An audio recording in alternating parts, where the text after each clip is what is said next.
Bismillahirrahmanirrahim. Assalamualaikum warahmatullahi wabarakatuh. Alhamdulillah, alhamdulillahi rabbil alamin. Wassalatu wassalamu ala rasulihil amin wa ala alihi at-tahirin wa sahabatihi ajma'in. Wa sallallahu ala sayyidina Muhammad wa man tabi'ahum bi ihsanin ila yaumiddin. Amma ba'd.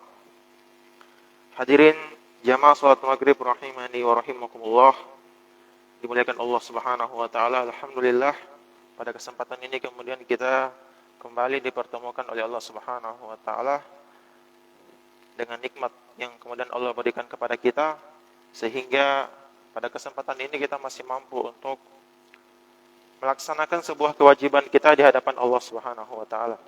Kemudian salawat dan salam senantiasa kita curahkan kepada baginda Nabiullah Nabi Muhammad sallallahu alaihi wasallam, nabi yang kemudian mengantarkan kita dari zaman kejahiliaan menuju zaman yang penuh dengan cahaya Islam. Hadirin yang dimuliakan Allah Subhanahu wa taala, melanjutkan kajian kita pada malam hari ini dengan tema perjalanan setelah kematian. Hadirin sekalian yang dimuliakan Allah Subhanahu wa taala, kita telah mempelajari beberapa tahap-tahapan bagaimana seorang ketika dia telah meninggal dunia, maka alam-alam apa saja yang kemudian akan menjadi tempat kemudian dia akan singgah. Kemarin kita sudah mempelajari mengenai kematian, kemudian alam barzah. Terakhir kemudian kita mempelajari tentang alam barzah. Hadirin yang dimuliakan Allah Subhanahu wa taala, alam barzah merupakan alam di mana kemudian manusia ketika meninggal dunia, maka kemudian dia berpindah ke alam barzah. Maka alam barzah ini menjadi awal atau alam perpindahan dari alam dunia sebelum kemudian menuju alam akhirat. Maka alam barzah inilah perantara kita sebelum kemudian kita masuk ke dalam alam akhirat. Hadirin yang dimuliakan Allah Subhanahu wa taala, berbicara tentang alam barzah atau alam kubur, maka Rasulullah sallallahu alaihi wasallam pernah menyebutkan bahwasanya yatsba'ul mayyit salasah.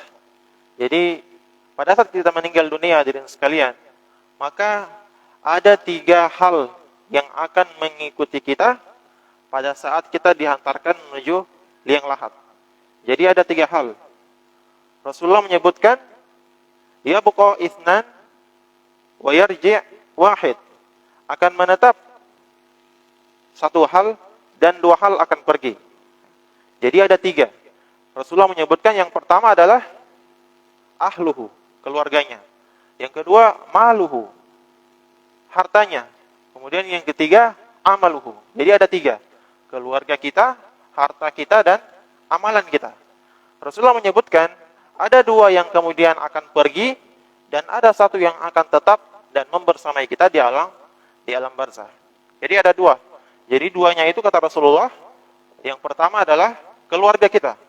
Keluarga kita yang menangisi kita, hadirin sekalian, pada saat kita dimasukkan ke liang lahat. Mereka menangis, mereka bersedih. Tetapi tidak ada satupun di antara mereka yang mau mengikuti kita ketika kita dimasukkan ke dalam liang lahat. Harta kita, hadirin sekalian, harta kita akan diperebutkan oleh ahli-ahli waris kita. Tertinggallah kemudian pada saat itu amalan yang kemudian menjadi ibadah yang senantiasa kita lakukan. Jika dia masuk ke dalam alam barzah, maka dia tidak kesepian. Yang dimuliakan Allah Subhanahu wa taala, di alam barzah itu kita tidak berdua. Di alam barzah itu kita tidak bertiga. Kita sendirian. Dan kalau kita tidak terbiasa dengan kesendirian itu, hadirin sekalian, kita tidak bahagia dengan kesendirian kita dengan Allah, maka suatu saat di alam barzah kita juga akan menjadi orang hari kebangkitan. Hadirin yang dimuliakan Allah Subhanahu wa taala, tentu seorang muslim dia meyakini akan adanya hari akhirat. Dan hari akhirat ini menjadi rukun daripada rukun iman. Seseorang tidak dikatakan beriman sampai kemudian mereka meyakini akan adanya hari-hari setelah kehidupan ini. Hadirin yang dimuliakan Allah Subhanahu wa taala, maka inilah yang kemudian menjadi motivasi utama kita untuk kemudian memperbanyak ketaatan kepada Allah Subhanahu wa taala. Hadirin sekalian yang dimuliakan Allah Subhanahu wa taala, berbicara tentang hari kebangkitan, maka tentu tiupan pertama inilah yang disebutkan oleh Allah Subhanahu wa taala sebagai tiupan yang sangat mengerikan.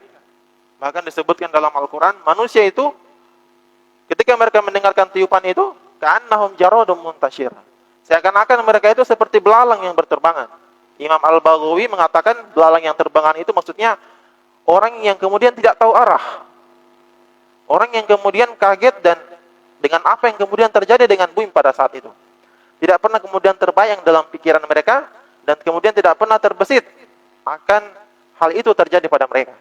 Makanya disebutkan ka'annahum jaradun muntashir. Mereka seperti belalang-belalang yang berterbangan, yang tidak tahu arah di mana mereka kemudian akan berjalan. Hadirin sekalian yang dimuliakan Allah Subhanahu wa taala. Allah Subhanahu wa taala berfirman, "Idza zulzilatil ardu zilzalaha." Apabila zulzilatil ardu zilzalaha, apabila bumi itu kemudian diguncangkan, wa akhrajatil ardu athqalaha, maka bumi itu kemudian memuntahkan apa yang kemudian menjadi beban-bebannya. Jadi hadirin sekalian yang dimuliakan Allah Subhanahu wa taala, maka ayat ini kemudian mengajarkan kepada kita bagaimana Allah Subhanahu wa taala kemudian menjadikan bumi ini terguncang. Setelah terguncang, bumi ini kemudian dimuntahkan oleh Allah Subhanahu wa taala. Para ulama menyebutkan gunung Merapi itu kemudian memuntahkan isinya dan kemudian menyemburkan api yang ada di dalamnya. Kemudian dalam ayat yang lain Allah Subhanahu wa taala berfirman, "Wa idzal biharu fujirat." Dan apabila luap. Wa idzal biharu sujirat. Laut tersebut. Jadi setelah diluapkan, tidak hanya sekedar diluapkan langit itu, laut itu hadirin sekalian, tetapi dia juga kemudian dipanaskan. Maka tentu tidak akan ada satupun makhluk yang hidup pada saat tiupan. Hadirin sekalian yang dimuliakan Allah Subhanahu wa taala. Kemudian apa yang terjadi pada gunung-gunung? Wa yas'alunaka 'anil jibal. Kemudian mereka menanyakan kepadamu wahai Muhammad tentang gunung. Apa yang terjadi dengan gunung-gunung? Faqul yansifuha rabbi nasfan. Katakanlah kepada mereka bahwasanya pada saat itu gunung itu hadirin sekalian yansifuha rabbi nasfan. Allah Subhanahu wa taala menghancurkan gunung-gunung itu. Fayazaruha qa'an safsafa. Maka gunung itu kemudian seakan-akan sudah tidak terbentuk. La tara fiha iwaja wala amta. Dan pada saat itu kemudian gunung-gunung itu tidak lagi kelihatan. Ya, jadi dia menjadi rata. Gunung itu menjadi rata dan Allah sebutkan la tara fiha iwaja. Kalian tidak akan bisa melihat gunung itu. Karena dia kemudian telah menjadi rata. Tidak ada dataran yang tinggi dan tidak ada pula dataran yang rendah. Jadi semuanya kemudian menjadi rata. Inilah yang disebutkan oleh Allah Subhanahu wa taala tentang berbagai macam fenomena-fenomena pada tiupan sangkakala yang pertama. Hadirin sekalian yang dimuliakan Allah Subhanahu wa taala. Masih pada tiupan yang pertama. Disebutkan dalam Al-Qur'an pula hadirin sekalian, Allah Subhanahu wa taala berfirman, "Wa yas'alu ya ayyuhan nasu taqu rabbakum inna zalzalatas saati syai'un 'azim." Wahai orang-orang yang bertakwa, inna zalzalatas saata syai'un 'azim. Takutlah kalian kepada Allah Subhanahu wa taala yang akan mengguncangkan bumi dengan seguncang-guncangnya. Dengan guncangan yang sangat dahsyat. Allah Subhanahu wa taala akan mengguncangkan bumi hadirin sekalian. Yauma tarawna tadhalu kullu murdiatin. Pada saat bumi itu terguncang hadirin sekalian, maka Allah Subhanahu wa taala sebutkan tazhalu kullu murdiyah. Kalau kita melihat orang-orang atau seorang ibu pada saat itu yang sedang menyusui anaknya, kullu murdiatin arda'at. Allah sebutkan seorang ibu yang menyusui anaknya pada saat itu kemudian dia lalai daripada menyusui anaknya. Saking kemudian dia kaget dan terkejut dengan tiupan tersebut. Kullu zatin hamlin hamlaha wa tarun nasa sukara. Kemudian seorang ibu yang melahirkan, seorang ibu yang hamil, pada saat tiupan pertama itu kemudian dia akan mengeluarkan janin yang ada dalam perutnya. Ya, jadi saking kaget dan saking terkejutnya, ibu-ibu yang hamil pada saat itu semuanya menggugurkan kandungannya. Ya, jadi keluar dengan sendirinya kandungan-kandungan tersebut, hadirin sekalian. Wa taron nasa sukara, dan kata Allah, kalian akan melihat manusia itu seperti orang mabuk. Wa taron nasa sukara wa ma hum bisukara, padahal mereka tidak meminum minuman yang memabukkan. Mereka juga tidak makan makanan yang memabukkan, dan mereka tidak melakukan hal-hal yang memabukkan. Tetapi karena guncangan itulah yang kemudian menjadikan mereka menjadi seperti orang mabuk. Walakin adzaballahi syadid, karena sesungguhnya itulah azab yang Allah Subhanahu wa taala turunkan kepada mereka. Hadirin sekalian yang dimuliakan Allah Subhanahu wa taala, mungkin itulah beberapa hal terkait apa sebenarnya yang terjadi pada tiupan sangkakala yang pertama. Tentu tiupan sangkakala yang pertama yang kita sebutkan, bumi, langit, lautan, bahkan gunung-gunung itu kemudian semuanya hancur dan berantakan. Ya Allah Subhanahu wa taala porak-porandakan semuanya, dan tidak ada satupun makhluk yang mampu hidup pada saat itu. Hadirin sekalian yang dimuliakan Allah Subhanahu wa taala. Kemudian pada tiupan yang kedua disebutkan nafkhatus sa'iq, tiupan yang membangkitkan seluruh manusia. Tiupan yang membangkitkan semua manusia, membangkitkan semua makhluk, disebut dengan nafkhatus sa'iq. Dalam Al-Qur'an Allah Subhanahu wa taala berfirman, wa nufikha fis suri fa fas'iqa man fis samawati wa man fil ardi illa man Allah. Hari di mana tiupan sangkakala kedua itu kemudian terdengar, fas'iqa man fis sama, maka bangkitlah. Ya, jadi pada tiupan yang pertama tadi semua manusia meninggal, hadirin sekalian, termasuk yang ada di dalam kubur. Pada tiupan yang kedua ini Allah sebutkan mereka dibangkitkan, fas'iqa, kemudian mereka dibangkitkan. Semua makhluk yang ada di langit dan di bumi semua dibangkitkan. Illa man Allah, kecuali apa yang kemudian Allah Subhanahu wa taala kehendaki. Jadi hadirin sekalian yang dimuliakan Allah Subhanahu wa taala, pada tiupan yang kedua ini ternyata Allah Subhanahu wa taala mematikan semua makhluk. Allah Subhanahu wa taala sha'iq, mematikan semua makhluk. Jadi tidak ada satupun makhluk yang bisa hidup pada tiupan sangkakala yang kedua. Tetapi dalam beberapa nas para ulama menyebutkan Allah Subhanahu wa taala menyisakan malaikat Israfil yang kemudian bertugas untuk meniupkan sangkakala untuk hidup, dan juga malaikat Jibril yang kemudian dibiarkan Allah untuk hidup pada tiupan sangkakala yang kedua. Jadi tidak ada satupun hadirin sekalian yang hidup pada saat tiupan sangkakala yang kedua ini. Mereka semua kemudian dimatikan oleh Allah Subhanahu wa taala, dan tidak ada satupun yang kemudian dihidupkan oleh Allah Subhanahu wa taala. Kemudian hadirin sekalian, pada tiupan yang ketiga, nafkhatul ba's. Nafkhatul ba's. Jadi tiupan yang ketiga ini disebutkan oleh para ulama sebagai hari kebangkitan. Jadi setelah manusia dimatikan pada tiupan yang kedua, maka manusia kembali dibangkitkan pada tiupan yang ketiga, termasuk mereka yang kemudian ada di dalam kubur. Mereka kemudian akan dibangkitkan oleh Allah Subhanahu wa taala, termasuk juga akan dibangkitkan mereka yang kemudian meninggal pada saat tiupan sangkakala yang kedua tadi. Hadirin sekalian yang dimuliakan Allah Subhanahu wa taala. Inilah yang disebutkan atau yang disebut dengan hari kebangkitan. Allah Subhanahu wa taala kemudian menceritakan tentang kondisi manusia. Ya, Allah ceritakan tentang kondisi kita pada saat itu, hadirin sekalian. Ya, dalam Al-Qur'an Allah Subhanahu wa taala berfirman, "Khusya'an absaruhum." Ya. Jadi semua pandangan pada saat itu tertunduk. Jadi tidak ada pun pandangan yang kemudian menoleh ke atas, saking semuanya takut dengan keagungan Allah Subhanahu wa taala. Khusya'an absaruhum. Pandangan-pandangan mereka pada saat itu kemudian tunduk. Yakhrujuna minal ajz. Kemudian mereka keluar dari kuburan mereka. Kemudian mereka keluar dari kuburan mereka, ka'annahum jaradun muntashir. Pada saat mereka keluar dari kuburan itu, hadirin sekalian, Allah sebutkan mereka seperti jaradun muntashir. Mereka seperti belalang-belalang yang berterbangan. Belalang-belalang yang berterbangan, yang sama sekali tidak mengetahui arah dan tujuan di mana kemudian mereka akan pergi.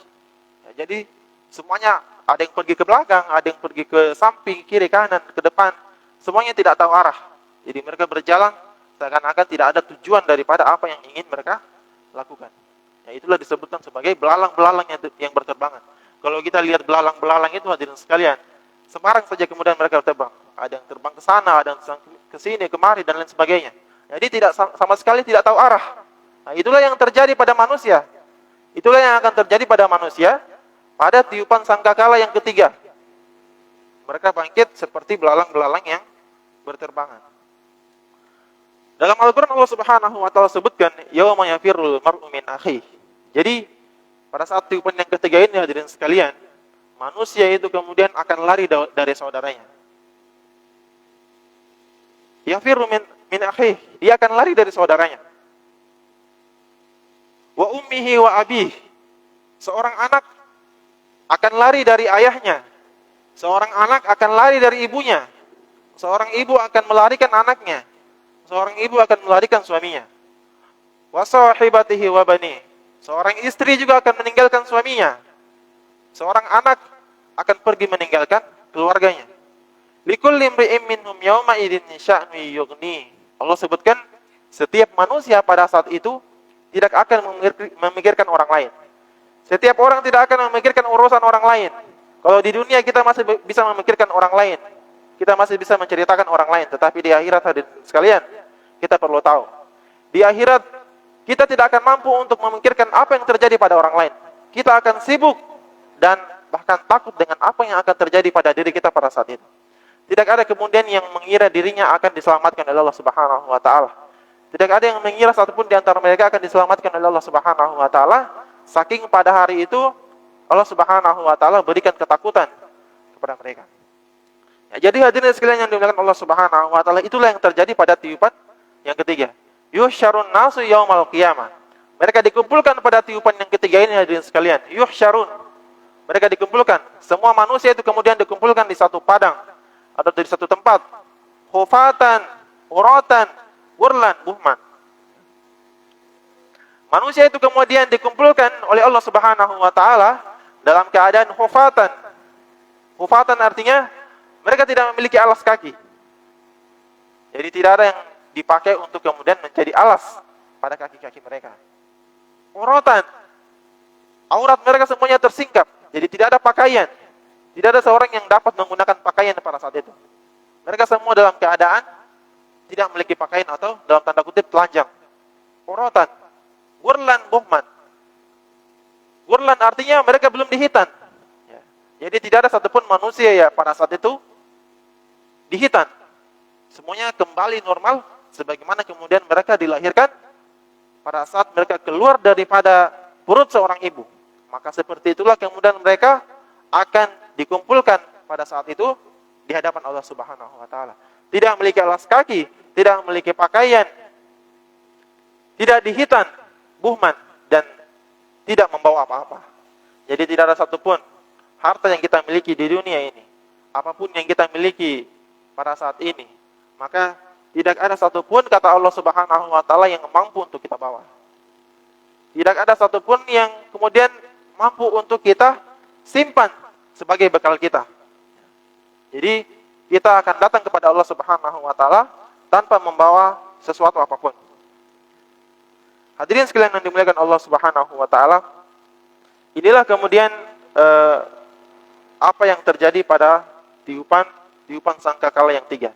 Ya, jadi tiupan yang pertama tadi, semua fenomena-fenomena yang terjadi pada bumi, pada gunung, lautan, itu akan menjadi hancur segala-galanya. Dan tidak ada satupun yang kemudian yang tersisa. Kemudian pada tiupan yang kedua ini, semua manusia meninggal. Pada tiupan yang kedua ini, semua manusia dimatikan. Jadi tidak ada satupun yang hidup. Kecuali kata Allah, malaikat Jibril dan malaikat Israfil yang ditugaskan untuk meniupkan sangkakala. Jadi cuma dua malaikat ini saja yang bisa hidup pada saat tiupan yang kedua. Terakhir pada saat tiupan yang ketiga, manusia dibangkitkan setelah dimatikan. Pada tiupan yang ketiga ini kemudian manusia dibangkitkan kembali. Seperti belalang-belalang yang berterbangan. Hadirin sekalian yang dimuliakan Allah Subhanahu wa taala, Dalam riwayat yang lain, Ibnu Abbas kemudian pernah mengatakan bahwasanya Nabi Shallallahu Alaihi Wasallam menyebutkan sebagaimana seorang anak yang kemudian lahir di atas permukaan bumi ini dari perut ibunya.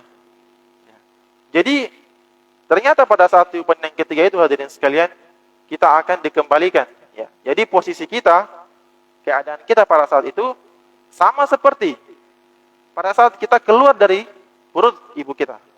Jadi pada saat kita keluar dari perut ibu, kita dilahirkan, maka seperti itulah persis keadaan kita ketika di tiupan yang ketiga ini. Hadirin sekalian yang dimuliakan Allah Subhanahu wa taala. Maka pada saat itu, hadirin sekalian, orang-orang yang kemudian bermaksiat kepada Allah, orang-orang yang kufur dan tidak mempercayai Allah Subhanahu wa taala, mereka akan terkaget. Mereka tidak pernah menyangka bahwa hal ini ternyata betul-betul akan terjadi pada kehidupan mereka. Mereka mengira bahwasanya setelah mereka meninggal dunia, maka tidak akan ada lagi sesuatu yang bisa dilakukan. Ya, jadi setelah kita meninggal dunia, selesai urusan. Itu yang dikatakan oleh orang-orang kafir. Tetapi orang-orang Muslim tentu meyakini ada kehidupan setelah kematian itu.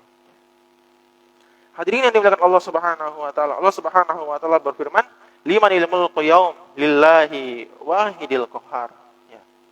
Jadi pada saat itu Allah Subhanahu wa taala betul-betul menunjukkan kekuasaannya. Allah Subhanahu wa taala betul-betul memperlihatkan keagungan dan kemuliaannya. Kalau di dunia mungkin hadirin sekalian kita tidak pernah melihat Allah. Di mana kekuasaan Allah? Kita selalu mempertanyakan, di mana pertolongan Allah? Di mana dan bagaimana kemudian Allah Subhanahu wa taala? Maka pada hari itu, hadirin sekalian, Allah Subhanahu wa taala akan memperlihatkan kemuliaannya. Allah Subhanahu wa taala akan memperlihatkan keagungannya di hadapan seluruh manusia.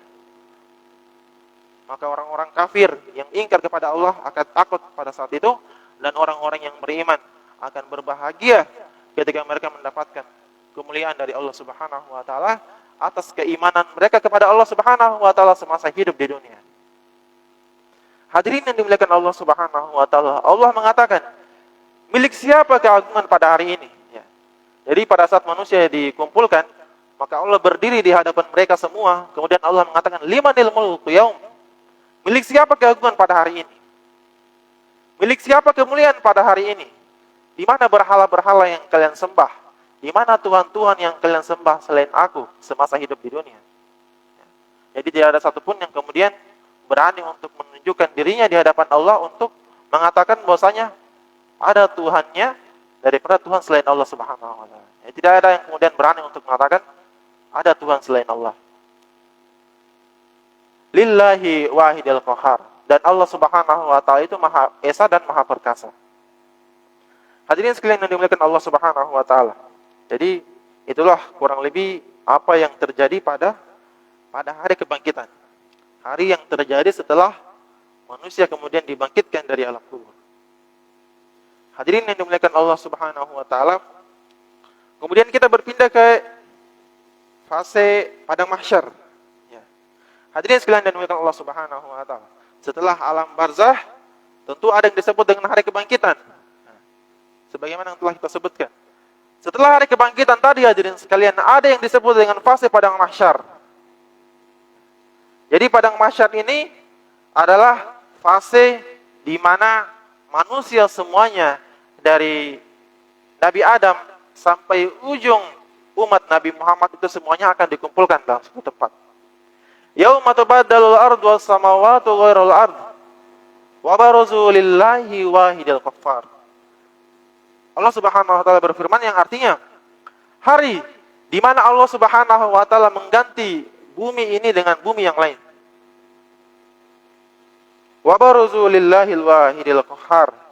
Dan semua manusia kemudian pada saat itu dikumpulkan di hadapan oleh Allah Subhanahu wa taala menghadap kehadirat Allah Subhanahu wa taala.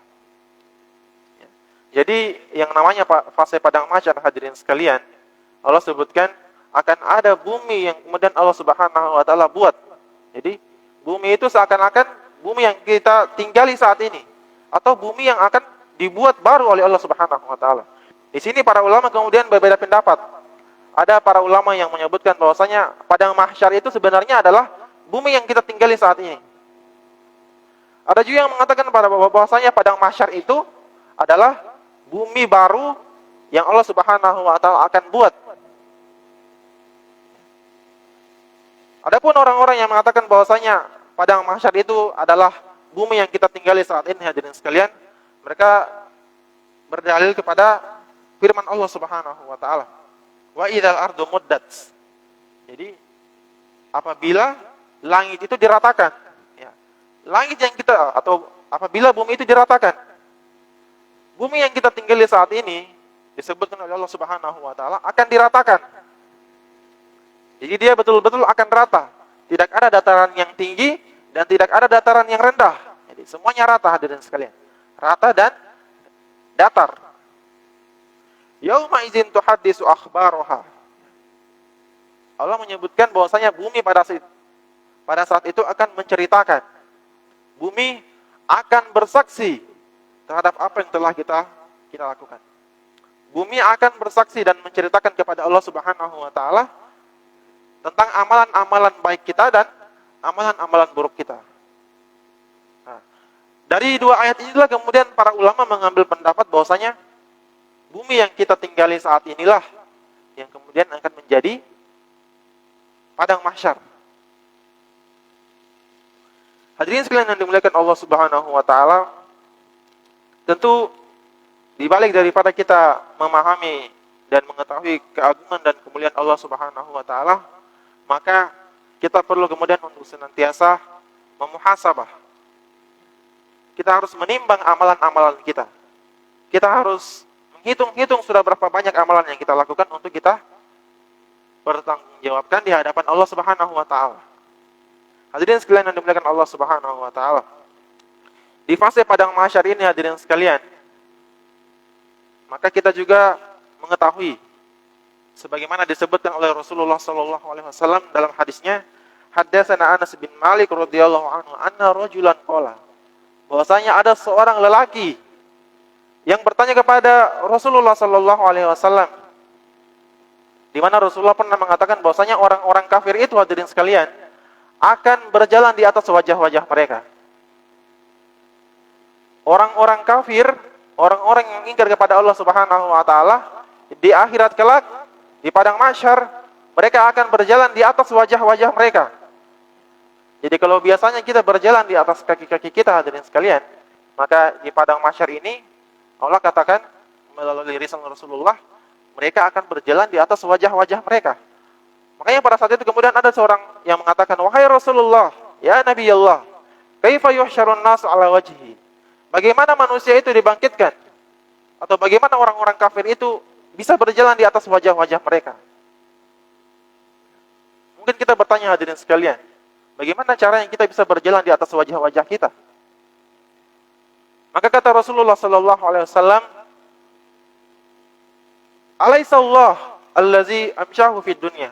Bukankah Allah Subhanahu wa taala mampu untuk kemudian membuat kita berjalan di atas kaki-kaki kita?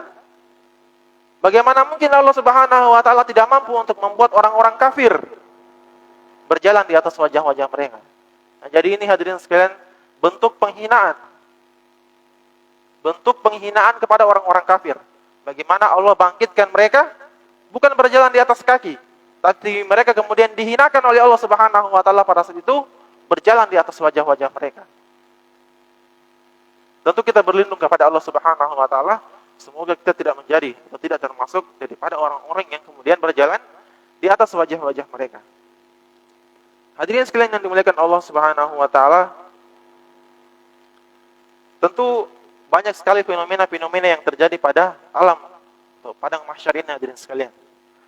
Banyak sekali kemudian fenomena-fenomena yang disebutkan oleh Rasulullah sallallahu alaihi wasallam baik dalam hadisnya atau melalui firman Allah Subhanahu wa taala dalam Al-Qur'anul Karim. Insyaallah pada kesempatan ini kita akan sebutkan beberapa hal terkait padang mahsyar. Jadi, hadirin sekalian yang dimuliakan Allah Subhanahu wa taala, pada fase padang mahsyar ini, hadirin sekalian, ada kemudian hukuman bagi orang-orang yang kafir, ada hukuman bagi orang-orang yang bermaksiat, dan ada ganjaran pahala bagi orang-orang yang melakukan ibadah kepada Allah Subhanahu wa taala. Adapun untuk orang-orang yang kafir hadirin sekalian, maka tentu mereka akan mendapatkan azab dari Allah Subhanahu wa taala. Sebaliknya orang-orang mukmin akan mendapatkan kenikmatan dari Allah Subhanahu wa taala. Di sini disebutkan ada beberapa kenikmatan yang akan didapatkan oleh orang-orang yang berbuat baik semasa hidup di dunia. Jadi di padang mahsyar itu hadirin sekalian, ada orang-orang atau ada amalan-amalan khusus yang Allah Subhanahu wa taala akan perlihatkan di hadapan seluruh manusia. Yang pertama adalah orang-orang yang mati syahid. Orang-orang yang berjihad di jalan Allah Subhanahu wa taala. Ini Allah Subhanahu wa taala akan tampilkan mereka di hadapan seluruh manusia di padang mahsyar. Dalam hadis Rasulullah pernah bersabda, "Walladzi nafsi Muhammadin biyadihi, la yaklumu ahadun fi sabilillah."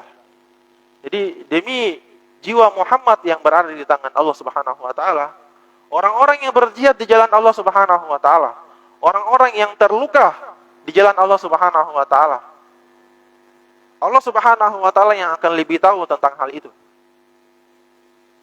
Ja'a yaumal qiyamah launuhu launud dam warihu rihul misk. Inilah yang terjadi pada orang-orang yang mati di jalan Allah Subhanahu wa taala. Orang-orang yang berjihad di jalan Allah Subhanahu wa taala dalam membela agama Allah Subhanahu wa taala. Darah mereka hadirin sekalian, darah.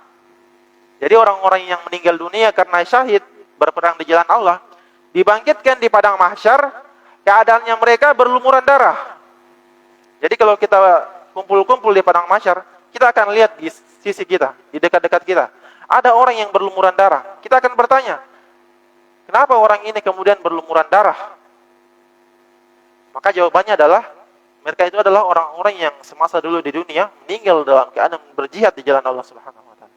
Launuhu launud dam wa rihu rihul misk. Warna mereka seperti warna darah. Warihu rihul misk. Tetapi hadirin sekalian, darah mereka kata Allah Subhanahu wa taala seperti bau parfum kasturi. Jadi darah mereka hadirin sekalian bukan seperti darah pada umumnya. Kalau kita luka dan kemudian kita berdarah, bukan seperti itu darah yang kemudian menjadi bau daripada darah orang-orang yang kemudian syahid di jalan Allah di padang mahsyar. Bau mereka seperti bau parfum kasturi. Rihul misk, al-misk. Misk itu hadirin sekalian adalah sebuah parfum atau wewangian yang kemudian Allah Subhanahu wa taala khususkan untuk orang-orang yang berbuat ketaatan. Kemudian yang kedua adalah ada juga orang-orang yang berpuasa, orang-orang yang kemudian mengumandangkan azan, mereka juga akan mendapatkan keutamaan dari Allah Subhanahu wa taala. Dan ada juga orang-orang al-mutahabbun, orang-orang yang saling mencintai karena Allah semasa hidup di dunia. Nah, mereka juga ini kemudian akan mendapatkan naungan dan pertolongan dari Allah Subhanahu wa taala di hari akhirat kelak. Hadirin sekalian dan Allah Subhanahu wa taala,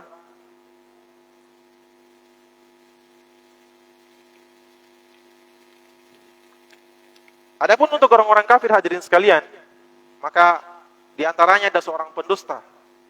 Jadi pendusta pada fase padang mahsyar ini mereka akan diberikan bendera. Jadi mereka akan dipasangkan bendera di kepala mereka, diikat di kepala mereka sebagai tanda bahwasanya mereka ini adalah pendusta. Kemudian orang-orang yang kemudian semasa hidup di dunia meminta-minta. Ya. Mereka punya harta, mereka punya banyak kemampuan, tetapi mereka meminta-minta kepada orang lain. Nah, ini juga kemudian di fase padang mahsyar Allah sebutkan muz'atul lahmin. Mereka memiliki wajah, tetapi di wajah mereka tidak ada daging sama sekali. Tidak memiliki daging. Inilah mungkin hadirin sekalian yang bisa kita pelajari pada malam hari ini. Insyaallah pada pekan-pekan selanjutnya kita akan lebih memperdalam dan lebih mendalami lagi terkait dengan alam-alam atau peristiwa apa saja yang terjadi pada alam-alam setelah kematian, sampai kemudian masuk ke dalam surganya Allah Subhanahu wa taala. Kita tutup dengan doa kafaratul majelis. Subhanakallahumma wa bihamdik Asyhadu an la ilaha illa anta astaghfiruka wa atubu ilaik. Assalamualaikum warahmatullahi wabarakatuh.